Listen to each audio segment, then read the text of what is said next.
मृदुल का इविक्शन पूरी प्लानिंग के साथ हुआ था, इस बात का प्रूफ लेकर आ गया हूँ। मेरी वीडियो देखने के बाद एक लेडी ने मुझे कांटेक्ट किया जो टास्क वाले दिन बिग बॉस के घर में एज अ ऑडियंस मौजूद थी। उसने मुझे बताया कि वोटिंग के लिए उनको कुछ अलग ही कहानी बताई गई है। पहले तुम ये वीडियो देख लो, उसके बाद मैं तुम्हें सारी कहानी समझाता हूँ। रील्स चल रहा है कि जितनी भी ऑडियंस थी वो सारी पेड ऑडियंस थी, पेड ऑडियंस को बुलाया गया था। तो उसमें मैं भी गई थी और हमें 1 रुपया पे नहीं किया गया था। हमें ये बोलकर बुलाया गया था कि आपको एक स्क्रीन टाइम मिलेगा अच्छा, और वहाँ अंदर जाने के बाद हमें वोटिंग करने बोला आप फ्री टू वोट हो, आप किसी को भी वोट कर सकते हो। बट हमको उन्होंने ये नहीं बताया कि अगर जिसको कम वोट्स मिलेंगे वो इविक्ट होगा। हमें ये बोला गया कि ये कैप्टनसी टास्क है और जिसको आप वोट दोगे वो कैप्टन बनेगा। और हमारे टाइम पर 3 लोग थे, जीके, प्रणीत और मृदुल।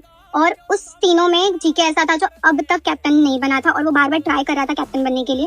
तो ऑब्वियसली बात है हम उसको ही वोट देंगे, जीके को। और मृदुल लास्ट टाइम कैप्टन बन चुका था और उसके साथ जो भी चीजें हुई थी, फरहाना ने कोई काम नहीं किया था। तो ये देख के किसी ने भी मृदुल को वोट नहीं किया, सबने जीके को किया क्योंकि वो बहुत टाइम से ट्राई कर रहा है।